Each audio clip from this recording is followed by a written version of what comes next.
Well, hello and welcome back to the Andrew Eborn Show, where I'm joined not by one, but two fantastic guests. We have Dawn Parry and the wonderful John Warrington. How are you both?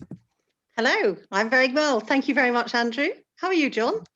I'm well, Dawn. Nice to see you again, Andrew. How are Always a you? thrill. And we've sorted out your sound and everything, and you've been chopping down trees, I see. Whereabouts are you? Well, actually, that's not really trees. I'm just outside Twickenham, but that's a backdrop for shows I do like you. Oh, right. That's the magic of television. It could be anywhere. Absolutely. I love it. You could burst into I'm a lumberjack and I'm okay. You could have done all of that. But Well, I'm thinking more of a lodge cabin up in the Boulder Mountains in Colorado. I think it's wonderful, actually. I really like the fact that we can actually have whatever backdrops we want. I mean, mine is real, as you can hear, and I know that yours is, Andrew. Though I don't know. Real. I knocked that one up earlier. This is my Tower of Babel, as you probably would have spotted. I can see, but I can also see that chessboard hasn't moved very much recently. Oh, it has. I absolutely all the time. It's a new game. We always start at that position, and we manage to record. So it's always. Yeah. Okay. Anyway, let me introduce my lovely guest to you, please, Andrew. So this is John Warrington, and John and I met some years ago, again, through social media, which seems to be the way that all of us tend to initially meet. And John and I have worked on a very interesting documentary and a very unusual platform for it as well at one point, which was a sort of docudrama thing. And we've chatted and worked on several other projects and things together as well. And John is a very renowned sports producer and presenter, and very famous. Very, very indeed, or infamous rather, for a whole variety of reasons, which we won't even go into. Anyway, but there are some really interesting things to chat about with you, John. And I think the first thing, if that's okay, we'll move on to your toes later. But the first thing. We'll move on to your toes later. It sounds like some seedy massage parlour. No, not at all. No, if only. Well, you should say that, because the first time you and I ever spoke, Dawn, I seem to remember you were in the hot tub. I was indeed. It's very true. I was in my hot tub having a fabulous massage with all the jets and everything under the sunshine in glorious Somerset, and I got a telephone call from John in London. Yes. Anyway, so and we got chatting and working together on projects. You froze for a second there, John. Later, which will be good. Anyway, so John, I know that during lockdown you were suddenly spurred into action. It forced you into doing something quite different and really unique that is, well, it's going to be hugely successful, I know. Would you like to run us through it?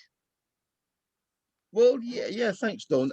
It obviously, like so many of us out there, at the beginning of the first lockdown a year ago, all my work was cancelled, and that remained the case because we never properly came out of lockdown, did we? So all my production work was cancelled. So I started going back through the archive of material that I owned, reversioned it, re-edited it, and released it through Amazon Prime. And as that grew, other rights holders came to me with asking me to do the same for them. They had no money to re-edit or reversion their programs. And so I went through that process. I converted my garage into a studio. So for about 4 months, I was head down in computers and editing and getting their programs ready for distribution on Amazon. And that proved to be really successful. And suddenly now I've accumulated about 600 hours of sports content. And so rather than release it through Amazon, through contacts of my own, we're now launching our own, if you like, Netflix of sports type channel. Oh, fantastic! And which we hope will, what sort of content? In the early summer. What sort of content do you have? What sort of? Well, we have lots of sports documentaries and films, but also action rights to things like a mixed martial arts event, Masters football. I don't know if everybody remembers Masters Of course. football, that was a huge success on Sky. Yeah. And that's done so well. There's now talk that the event will actually come back in the UK once COVID is over, and we'll be working with Masters football on that as well. Love it. So there's a whole sorry, can we go back to can we just go back to one little thing there? What made you choose, because I always think that the platforms are quite interesting when it comes to the way that we all view TV now today, the way that we have these choices of viewing online, and this will help perhaps other people to also be successful within the same kind of field, not within the sports element obviously, but other types of online TV. So what is it exactly that made you decide, instead of putting those 600 hours with Amazon, let's say Amazon Prime, can you explain the kind of the financial kind of bettering by doing it a different way? Well, for example, you have more rights to your own content. You're in control of your content, so you can bring in program sponsorship, you can bring in advertising, you can bring in over the top apps which allow for things like merchandising on your own platform. You're in control of it all, and I think that's the key thing. Amazon's been great to us in that it helped us to create an income stream when it was most needed through lockdown, and it also kept me sane, having work to do during lockdown as well, and that was really important. But it's now developed, and there are so many hours now that we've got. It doesn't make much sense to give the majority of the revenue to a third party. Of course. It is interesting as well. I work with an organization called Total Sports Asia, who are bringing a lot of sports which people don't get to see to the screen. And I think this is what's really interesting, John. And I guess there's a couple of points there, is that if it's a match, which is obviously it's historical stuff, it's archives, there are two issues. One is the issue about rights, and the other is the issue of surprise. Because if you're watching a match, the great thing about it is you don't know what's going to happen. If you're watching an old match, unless you've got a really short memory, you probably do. Talk to me about those two things. Well, first of all, we're not going to do much in the way of action content. The majority of it, I say, is going to be documentary type programming, and some really beautiful films. A lot of it set around cycling, for example, which is a very popular niche sport, motorsports and mixed martial arts, as well as some football documentaries. We've got a series. I can't say too much about it at the moment coming, but with interviews with top players like Cristiano Ronaldo, Lionel Messi, and players of that high standard. So it's that secondary level content, if you like. Also, it's quite niche, isn't it? You've selected quite niche sports. Absolutely right, but there is a second string to this. We are going to have some, if you like, archive content of previous matches and sports, and that's because you look at the success on ITV of something like Big Match Revisited.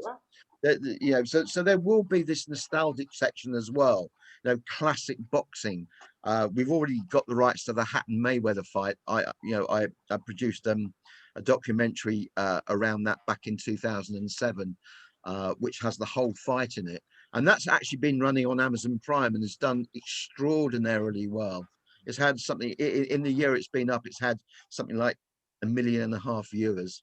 Oh, fantastic. Wow. That's the great thing about visiting these old matches, but also sports rights themselves. As you probably know, I've been heavily involved with sports, with football and Formula One, and I worked with Fuji Television in the 90s, acquiring things like Formula One, and you're talking about zillions of dollars to look at the archives and so on and so forth.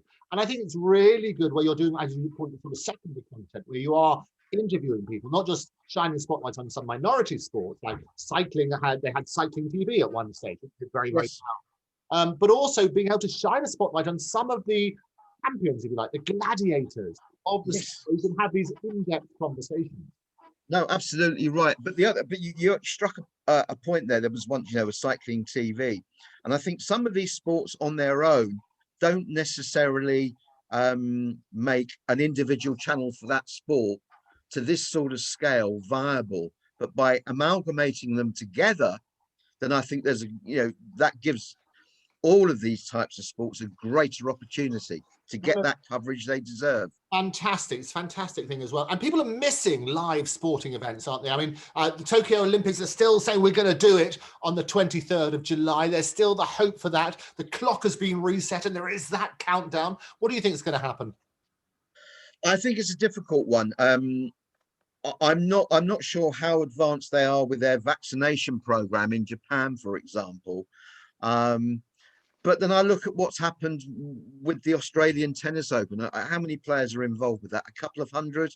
And the majority of the players have had to go into quarantine in Australia because one person on one of the flights caught COVID, or was it a couple? I'm not quite sure how many it was. So I think it's going to be very, very tricky. And then athletes won't be allowed outside the Olympic Village in Tokyo, I'm reading.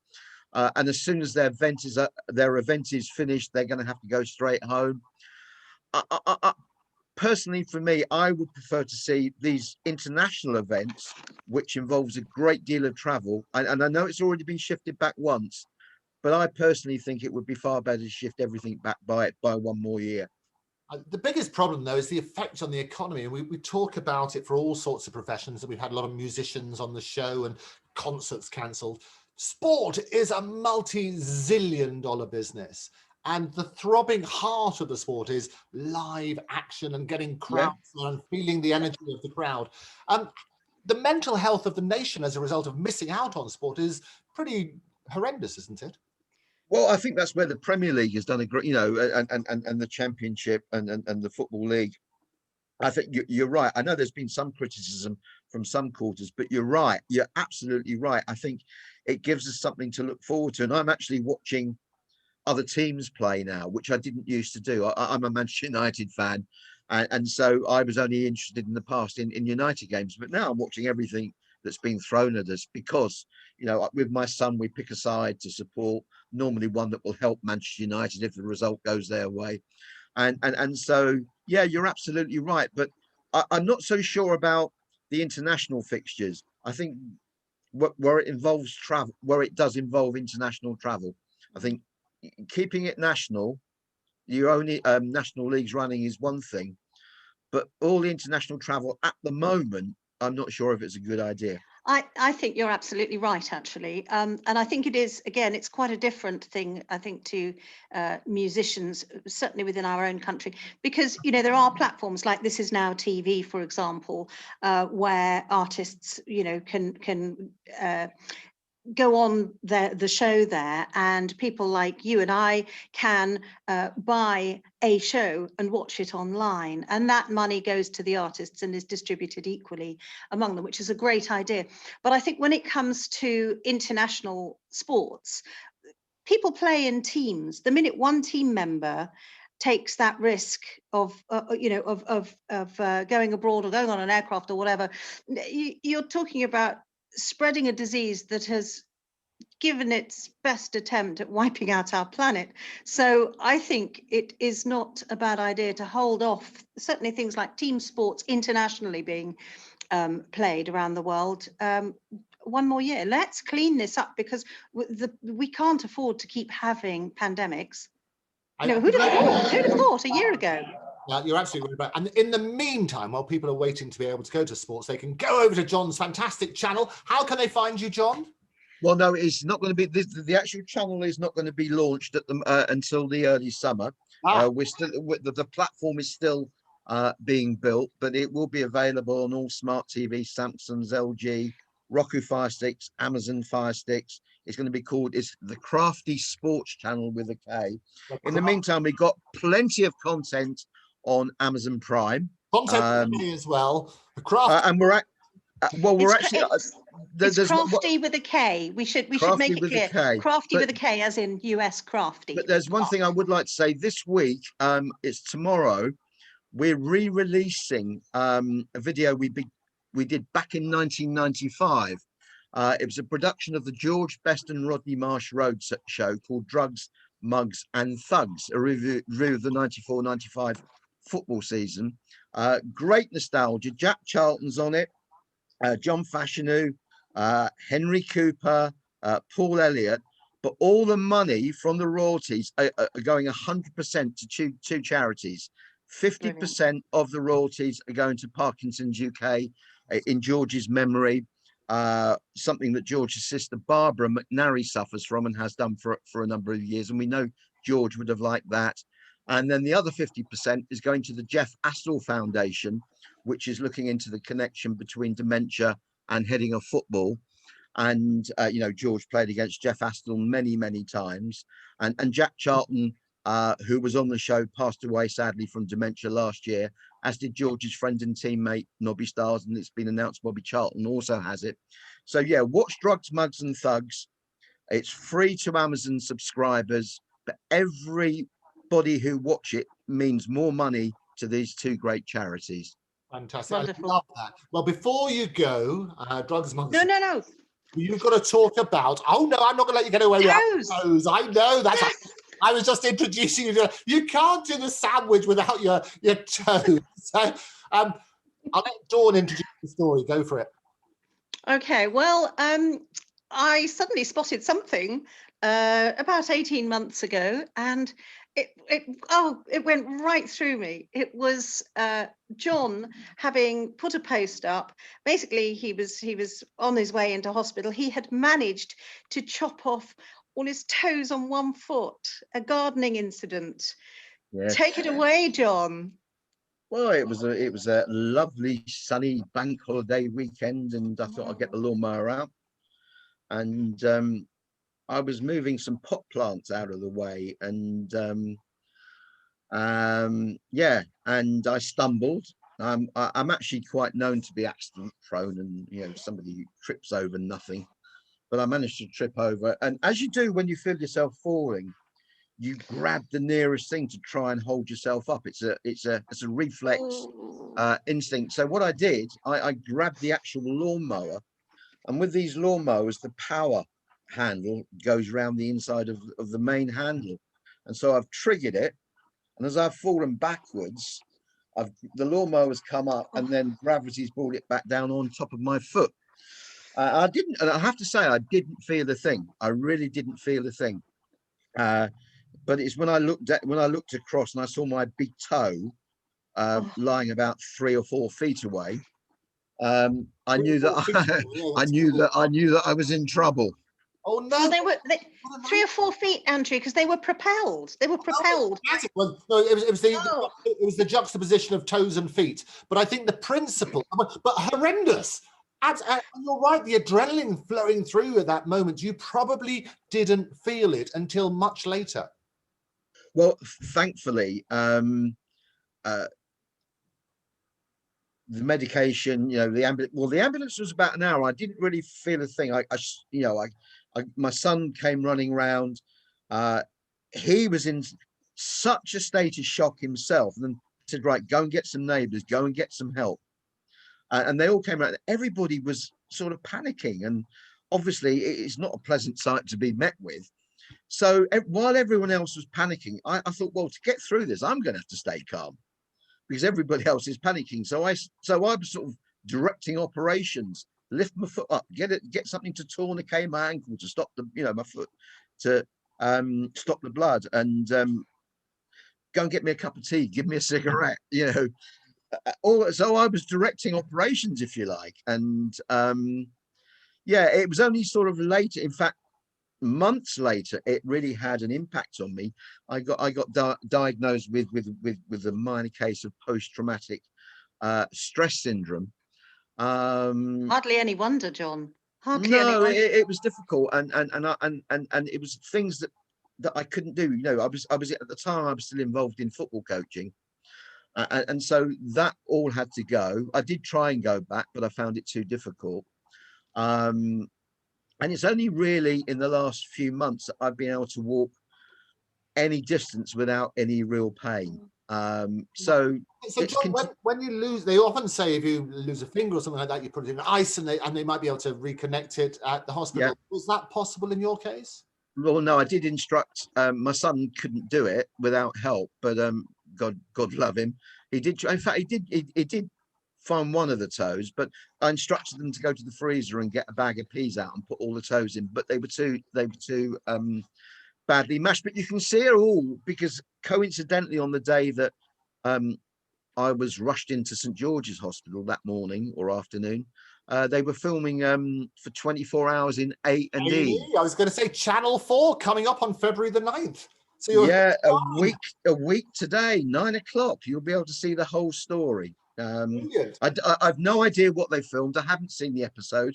They did offer me the chance to go and watch it at a screening in the summer, but I chose not to. When that happens, I mean, we see a lot of these people there, and they're in agony when they're brought into A&E. Are you getting somebody coming along and saying, "Please sign this release form"? I mean, tell me about that process when you're. Well, actually, it happened. I have to say, it's the first thing. They came to me when I was waiting for an initial X-ray. By that time, I'd been given morphine and God knows what else, so I was okay. But yeah, they came in asking if I'd be interested, and I sort of said I didn't really think. I said, yeah, okay. But it was after I had the operation. It's when I came to. The first person that I remember talking to was a Channel 4 researcher with a release form. It was literally, and it wasn't minutes or even hours. It was literally seconds after I came through.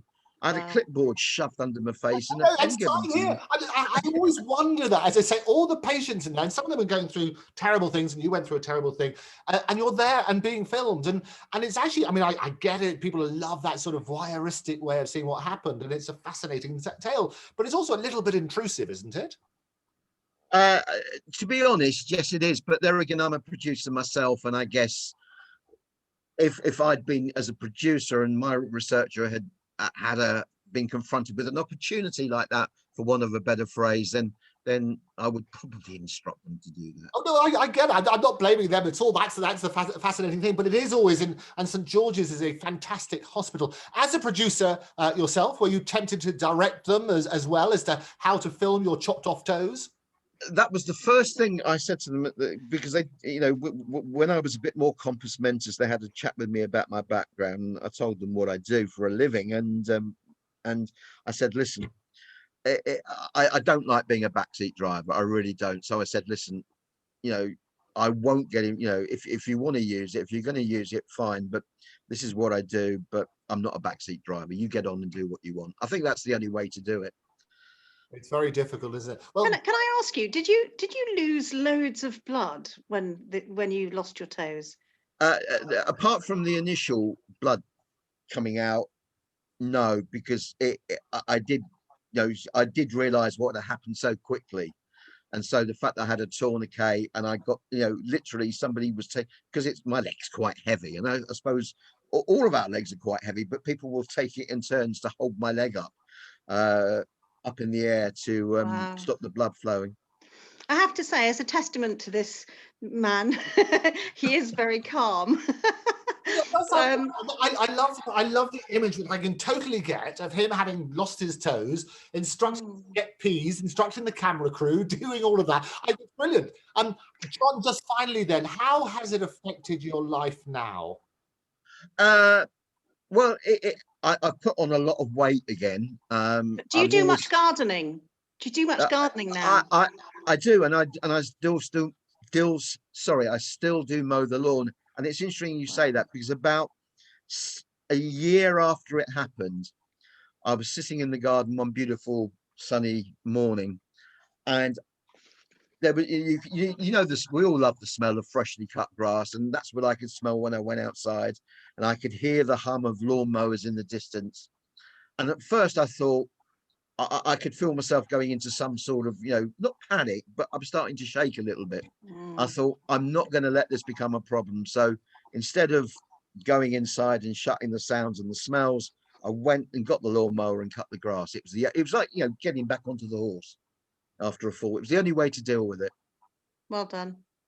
Well, John, it's an absolute pleasure having you on the show. I look forward to your coming back as your new venture develops. You can advise us a little bit further on. We'll tune in Channel 4 A&E next Tuesday, the 9th of February, and see you starring in front of the camera as opposed to directing the other bits and pieces. But for now, John Warrington, thank you for being our guests. Andrew, pleasure. Yeah, I'd like to remember Crafty as well. Crafty Sports, $1.99 a month as of next summer, or this summer coming up. This summer, absolutely. Indeed. Well, we'll get you back to talk about that, ready for the launch as well. Be lovely to see. And don't forget the final thing for your George Best. Do tune into that on Amazon, because you're saying that money will go to those great charities, one of which Parkinson's, we've touched on. Parkinson's charity. Fantastic. And about the Alzheimer's as well. Parkinson's, my father had Parkinson's, and I've spoken to Dawn previously about Parkinson's and how it can be devastating, not just to the people, but also the people around you. So fantastic cause. And obviously Alzheimer's, same about that sort of side. So congratulations on that initiative as well. But for now, John and Dawn, thank you very much for being my guests. Thank you as well. Thank you. Bye. Bye-bye. So thank you again to Dawn Parry for introducing another one of her chums, the wonderful John Warrington. Great initiative with some of that archive footage, but also talking of foot and footage and toes. Don't forget that episode on Channel 4 A&E, Tuesday, the 9th of February. It's quite extraordinary what happens, and extraordinary finding out about the behind the scenes stuff as well. If you'd like to be a guest on the show, or you know somebody who is interesting, we love interesting guests, and we've had loads of them, write to me at guests@octopustv.com. That's guests@octopustv.com. Don't forget to follow me on @Andrew Eborn @octopustv. And you can share and follow and subscribe on all the usual platforms, including YouTube, Dailymotion, and many, many more. More platforms, that they say, than King's Cross. But for me, for now, thanks again for joining me. I'll see you next time. Bye-bye.